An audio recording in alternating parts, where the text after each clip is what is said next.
Olá, galera, graça e paz. Seja muito bem-vindo ao Libras Clube, o lugar onde você pode aprender a língua brasileira de sinais. Nós terminamos a primeira parte do nosso estudo e o nosso objetivo é que vocês que participaram desse primeiro conteúdo de aulas, vocês tenham dominado essa primeira parte, já devotamos tempo suficiente a fim de que vocês dominassem aí os parâmetros da língua brasileira de sinais, a cultura do intérprete, a cultura dos surdos, o alfabeto e a apresentação de si mesmo, né? E agora a gente começa a separar as crianças dos adultos, tá? Por quê? Porque agora só vai subsistir aqueles que querem realmente aprender e que vão tirar tempo para estudar. Nós já fizemos cartões para vocês, né? Entregamos para aqueles que vieram presencialmente, a fim de que vocês possam verificar o seu próprio estudo, fazer um autoacompanhamento, fazer uma autorreflexão sobre a sua dedicação ao estudo da língua brasileira de sinais. E agora nós vamos estudar um assunto bastante interessante, tá? Ah, ele não será profundamente imprescindível aí, né? Em todo o seu aspecto, mas é importante você aprender as ordens frasais, né? E isso é super importante. Vamos lá nos dedicar aí ao estudo da mesma, tá? Que Deus abençoe e guarde você. Nós vamos começar entendendo, por exemplo, a partir do conhecido, que é a língua portuguesa, para o desconhecido, que é a Libras, tá? Então, na língua portuguesa, nós temos uma ordem básica principal, tá? E a ordem frasal principal é essa que está na tela aí, tá? Beto comeu o bolo. Beto, ele é o sujeito. O sujeito é a quem ou ao que a gente atribui uma ação, tá? Ele realizou uma ação. É isso, tá? Então, o Beto aí, ele está na posição de sujeito. A segunda palavra aí que a gente tem nessa frase é o verbo comeu, tá? E o que é um verbo? Verbo pode ser um estado, uma ação ou um fenômeno da natureza, tá? Ação, por exemplo, comer, pensar, beber, tá? Estado, ser, por exemplo, eu sou um professor, tá? Então isso é um estado. Eu não estou fazendo algo, é algo que eu sou. Ele parece comigo. Então, veja, ele está lá paradinho, mas ele parece, então ele não está fazendo nada. É uma questão de estado, tá? E fenômeno da natureza, como chover, ventar e tudo mais, tá? A última parte dessa frase é o bolo, e ela está aí como um objeto direto, tá? Porque ela está complementando um verbo transitivo direto. Então, os objetos, eles podem ser transitivos diretos, transitivos indiretos ou bitransitivos, dependendo do verbo que antecede ele. Essa é a ordem natural da língua portuguesa. Nós temos aí sujeito, verbo e complemento, tá? E nesse caminho, a gente precisa compreender que quando se mudar essa ordem, algumas coisas, alguns fenômenos estão acontecendo na língua portuguesa, tá? E aí a gente verifica que a frase ela está fora da ordem natural, tá?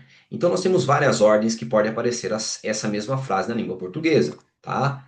Por exemplo, Beto comeu o bolo foi comido pelo Beto, né? Na passiva aí, na voz passiva, foi comido pelo Beto o bolo, tá? O bolo, Beto comeu. Então, comeu o bolo, o Beto.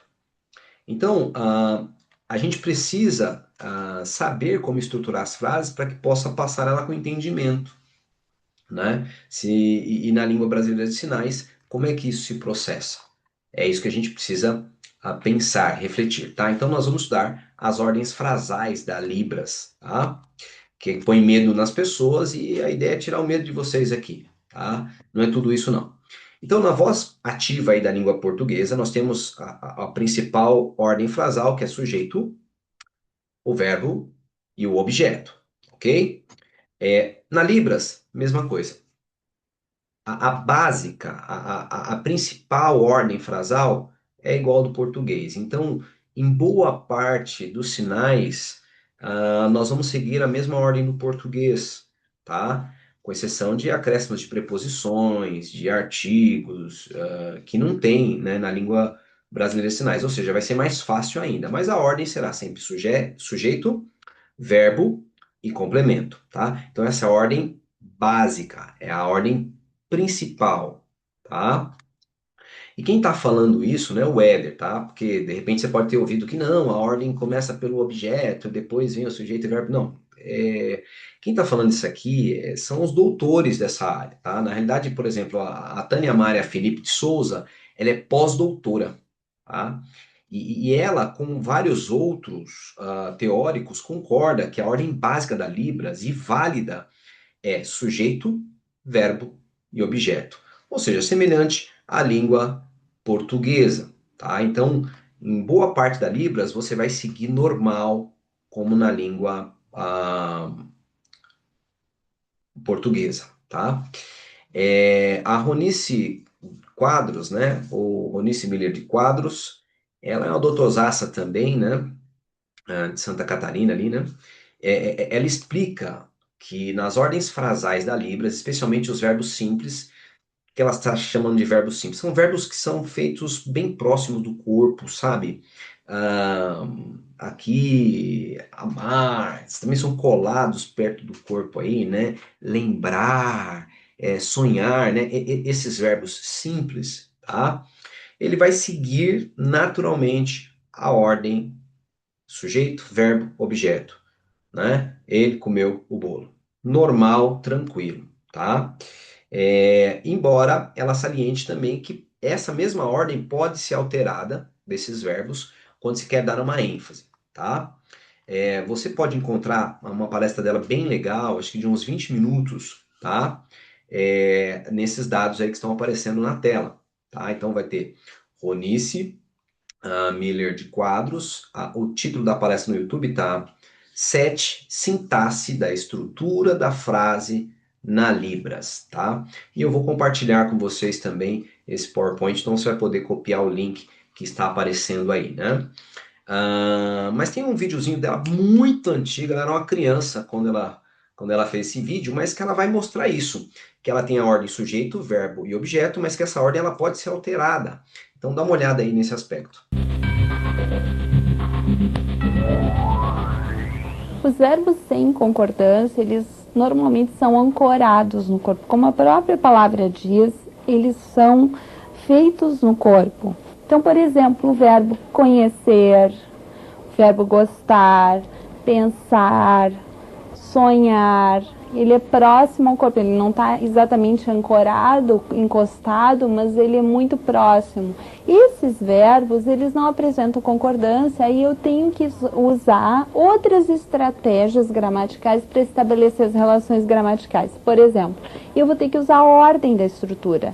Sujeito, verbo, objeto, por exemplo. Eu vou dizer assim, ó, eu conheço o João. Então, eu uso a ordem, eu favoreço o uso da ordem da estrutura para estabelecer as relações.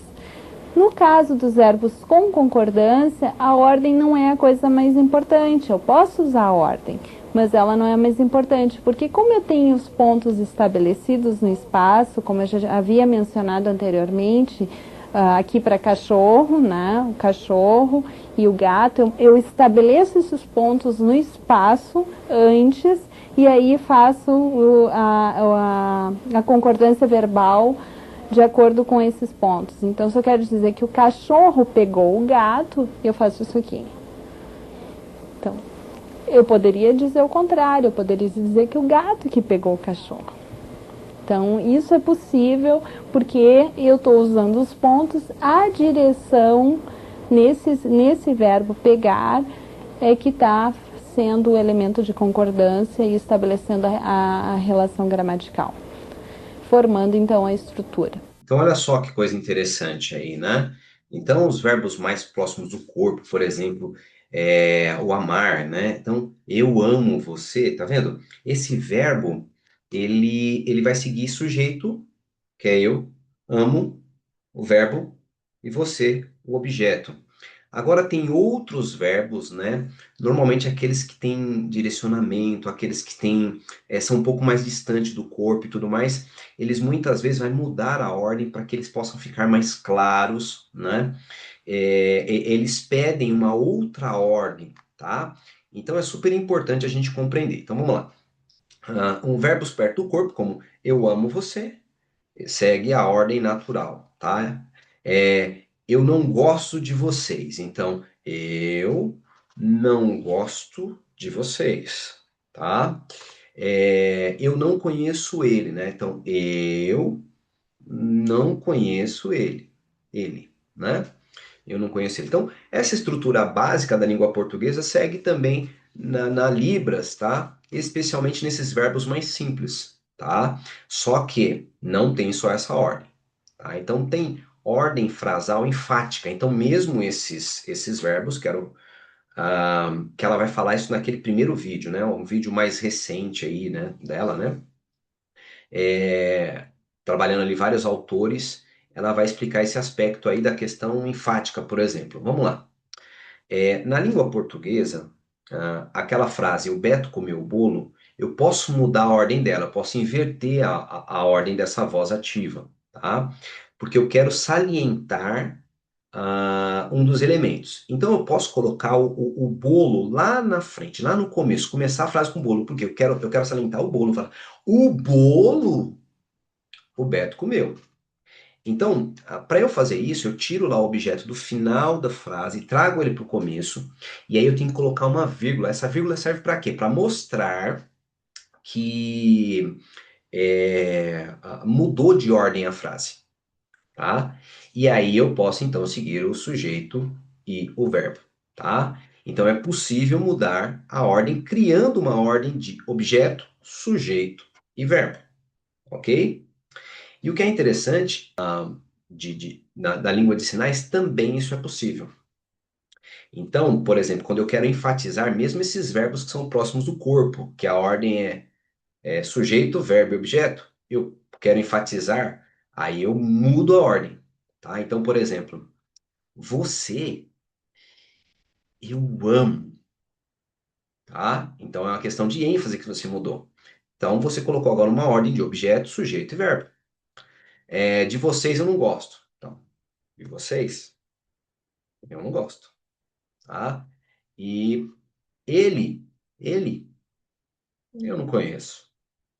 Então veja, esses verbos que são feitos próximos do corpo e que a ordem segue normalmente, semelhante à língua portuguesa, ele pode ser invertido numa questão de ênfase, tá? Uma outra coisa que a gente verifica também na ordem frasal, para que ela fique mais imagética. E aí tem a ver mais com esses verbos que ocorrem no espaço. E isso é muito curioso, nós vamos verificar isso aqui agora. Por exemplo, na casa eu entrei, tá? Então, na casa eu entrei. Aí tem outra aqui, por exemplo, na rua escura eu andei, tá? E uma outra frase aí que a gente está invertendo, colocando o objeto para que fique mais claro, é a montanha, ela subiu. Por que que essa ordem é mais visual, tá? Ela mudou de ordem agora, não é porque é um verbo que está próximo, não, é um verbo espacial e coisas do tipo, né? Ele é diferente. Então, essa ordem foi mudada exatamente para que ela fique mais visual. Vamos lá, para a gente poder entender. Por exemplo, ó, eu subi a montanha, né? Que foi a última frase aí, só que era ela, né? O sujeito. Então, eu vou primeiro começar com eu. Então, tô eu aí. Depois o eu vou subir, correto? Então, bora subir. Aí eu vou subindo. Subir. Você subiu o quê? Você tá lá, você tá voando? Então, é o que dá a impressão. E por último vai aparecer a montanha. Então, ficou estranho, não ficou imagético. Então, a melhor forma da gente fazer essa ordem frasal não é sujeito, que seria eu, o verbo subir e depois o objeto a montanha. Não, eu preciso inverter esse aspecto, porque o verbo me pede isso, tá? Então, primeira coisa que vai aparecer é a montanha. A montanha. Aí agora aparece eu, correto? E depois de eu aparecer, aí é lógico que eu posso subir a montanha e isso faz sentido, tá? Um outro exemplo, eu coloquei no copo, eu coloquei o copo na mesa, tudo bem? Vamos lá. Se eu seguir a ordem sujeito, verbo e predicar e complemento, o que que vai acontecer? Sujeito, apareceu eu. Agora o verbo. Coloquei. Colocou o quê, meu filho? O que que você colocou? Tua mão tá vazia. Aí, miraculosamente, aparece agora um copo. E por fim, você vai fazer a mesa. Então, você precisa das duas mãos para fazer a mesa, meu filho? Então agora, ó, para você fazer a mesa, você soltou o copo caiu, quebrou, porque não tinha mesa nenhuma, não é? Então veja, essa ordem não faz sentido, ela não fica imagética. Então eu preciso pegar agora o adjunto adverbial de tempo na mesa, de mesa não, de lugar, o adjunto adverbial de lugar, tirar ele de lá de trás, trazer ele para frente. Por quê? Porque vai tornar mais imagético. Ok? E depois eu sigo a frase normal, né? Ah, sujeito, verbo e objeto, né? Eu coloquei o copo. Isso é infinitamente mais visual. Vamos lá entender esse aspecto aí. Então vamos lá. Primeira coisa que eu faço é a mesa. Estabeleci a mesa está lá na mente do surdo, correto? Então se a mente está lá, agora eu posso aparecer, tá? Então eu apareço. E aí eu posso já pegar o verbo colocar o copo na mesa. Agora fez sentido. Então, para que ele fique mais visual, você tirou lá o adjunto adverbial do final e trouxe para o mesmo. Por quê? Então, alguns verbos, eles vão pedir, algumas construções vão pedir que você traga aquilo que é mais imagético para o começo. Às vezes pode ser um objeto, às vezes pode ser um adjunto adverbial e entre outros elementos aí, tá? Por exemplo, para casa, ir. Eu não. Então, eu não vou para casa. Então, você não fala, eu não vou para casa. Não. Para casa, eu desenho um lugar aí, correto? Aí, então, eu não vou, correto? Bolo, comeu. Então, vamos lá. Bolo, comeu, todos, tá? Por que que eu fiz pessoa e para passar todos? Porque se só fizesse assim, deu a impressão que comeu tudo o bolo, entendeu? E eu quero falar que todas as pessoas comeram, tá? Na festa dançar, correto? Ela. Então vamos lá. Na festa dançar, ela. Então, quando você traz assim para o começo, você torna visual e fica mais fácil o entendimento para o surdo, tá? Então tem essa ordem objeto, sujeito, objeto, verbo e sujeito, tá? Essa tem uma outra ordem de verbo, objeto, sujeito que tem questão de ênfase. Então tudo que você quer enfatizar, você vai ter que trazer para o princípio aí, tá?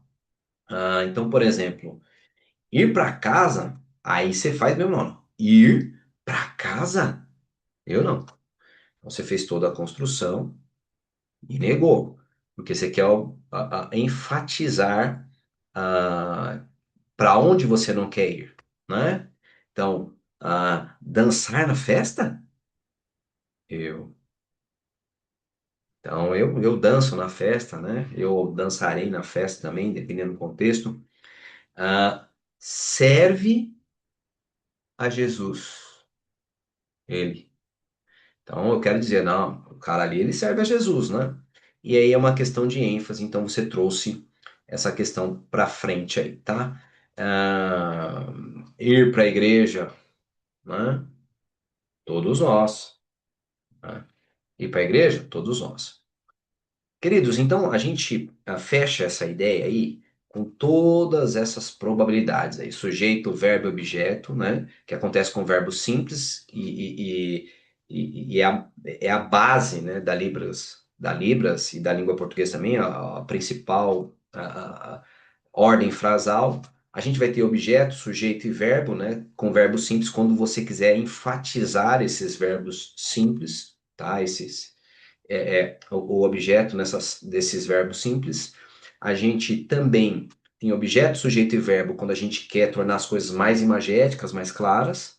A gente tem adjunto adverbial, sujeito, verbo e objeto, quando a gente quer tornar também as coisas mais imagéticas. Objeto, verbo e sujeito, quando a gente quer tornar as coisas mais imagéticas. E verbo, objeto e sujeito, quando a gente quer enfatizar. Nossa, como é que eu aprendi essas coisas? Fica tranquilo. Maior parte, vocês vão usar semelhante à língua portuguesa, esses verbos que a gente usa mais. Então, naturalmente, você vai se desenvolver bastante se pegar esses verbos e já fazer essa fraseologia. Mas eu quero que vocês notem dois casos. Esses dois aqui, ó. Objeto, sujeito e verbo, e o adjunto adverbial, sujeito e verbo e objeto, porque eles tornam mais imagéticos, tá? E não está natural na nossa cabeça fazer isso, né? Você dizer que você casa ir, né? Não é natural da gente, né? Na mesa, o copo eu vou colocar, não é natural para gente. Então, foque quando você estiver mexendo nisso, você foque nesse sentido aí que vai ser uma benção, tá? Marcadores de tempo, tá? Também tem a ver com ordem frasal aí, tá? Como é que é o marcador de tempo na Libras? Na Libras não tem uma conjugação do verbo em si. Então, verbo no passado, eu comi, eu como, eu comerei, é o verbo, tá? Como é que você vai fazer a marcação de tempo se ele não tem conjugação, ele não tem flexão em si mesmo, tá? Então, tem alguns elementos que ajudam a fazer certas inflexões que se compara aí com a conjugação nossa, mas é um pouco diferente, bastante resumida, muito diferente das línguas orais, tá? Então vamos verificar. O primeiro, passado. Passado, esse é o sinal, ó, tá? O que que você vai fazer? Um movimentozinho para trás e passado. Esse é o passado. Agora, se esse passado já faz um tempo, você pode vir estralando o dedo, ó, e faz uma carinha, né? Se faz muito, muito tempo, aí você pode vir até com as duas assim e fazer a cara feia, tá? Passado, para trás, corpo para trás, mão para trás. Esse é o passado, tá? Ontem, dá uma olhada. Ontem você faz o L e joga para trás. Tá vendo? Para trás também. Ontem, tá? Ontem. Anteontem. Aí você vai colocar esse formato aqui, esse formato de mão, essa configuração de mão. Anteontem. Ontem, anteontem, né? O dia anterior a ontem. Temos também o presente. Presente desse jeito aqui é o presente. E é igual hoje também, tá? Hoje. Hoje, presente, igual, tá? Na língua brasileira de sinais. Futuro. Você vai fazer o F e vai jogar para frente, tá? Corpo para frente também. Isso dá ênfase, tá? ênfase, futuro, futuro, tá? O futuro também dá para fazer com uma mão só, tá? A gente tem também amanhã. Amanhã você vai colocar a mão nesse formato na testa e puxa para frente, tá? Futuro, joga para frente, é o amanhã, tá? Amanhã, amanhã. Sempre esses elementos de tempo, esses marcadores de tempo, devem vir no começo da frase, tá? Vou dar alguns exemplos aqui para vocês. Amanhã para casa eu irei. Então vamos lá. Amanhã, casa, eu irei. Amanhã, casa, eu irei. Ontem, na festa, eu dancei. Então, ontem, na festa, eu dancei. Sempre, sempre a Jesus eu sirvo. No futuro, na escola, eu aprendi. Na realidade, é aprenderei, né? Porque se está no futuro, está jogando para o futuro. É que eu mudei ali a ordem das frases e coloquei o futuro para cima e acabou ficando numa que já estava no passado. Mas o sentido vai ficar eu aprender. Apesar que não faz diferença. O que vai fazer a diferença é exatamente o futuro. É ele que vai dizer que o verbo vai estar no futuro, né? Aprenderei. No passado, tá? No passado, com a Sandra, eu casei, tá? No passado, com a Sandra, sinal da minha esposa, eu casei. Então, essa ordem, ela também é visual, né? E no seguinte sentido, de que ela vai te dar já em que tempo que você está falando, se a coisa já aconteceu, se a coisa está acontecendo no momento, ou se a coisa tem a ver com o padrão futuro, tá? Que Deus abençoe cada um de vocês. Aqui no final tá a bibliografia para vocês se aprofundarem um pouco mais, tá? E o desejo do nosso coração é que vocês cresçam. Agora nós vamos colocar lá para vocês um vídeo com vocabulário grande, tá? Falar um pouquinho aqui dos pensamentos que existe da cultura do intérprete. Queridos, todos os intérpretes têm algumas manias, né? Especialmente aqueles que ensinam, principalmente quando eles ganham. Você vai verificar um padrão. O curso dele, a metodologia dele é sempre a melhor. Então, por exemplo, ele vai dizer: olha, a pessoa que ensina vocabulário para você ela é ruim. Não, a pessoa que ensinou para você dessa maneira é ruim.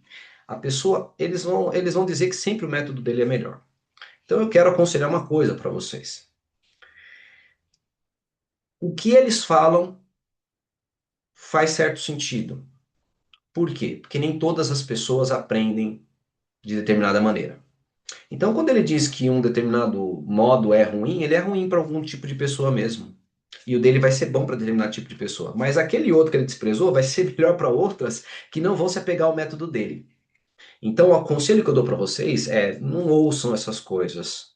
Vão lá, sigam aquilo que a metodologia que o seu professor está te passando, absorva aquela metodologia, segue aquela metodologia que você está fazendo no presente. E você vai ter sucesso, ok? Porque se ele fez e deu sucesso para ele, se você seguir aquela linha com confiança, vai dar certo também para você. E assim sucessivamente. E assim você vai aprendendo novas metodologias e depois você vai acabar descobrindo qual a melhor maneira de você aprender. Então eu digo para vocês, vocês precisam estudar todos os dias, de 15 a 30 minutos, todos os dias, é super importante. E é esse tempo que você vai ter que dedicar, porque a nossa próxima aula já está chegando aí, né, no final desse mês. Que Deus abençoe, beijo no coração, graça e paz. Abraço Clube na veia!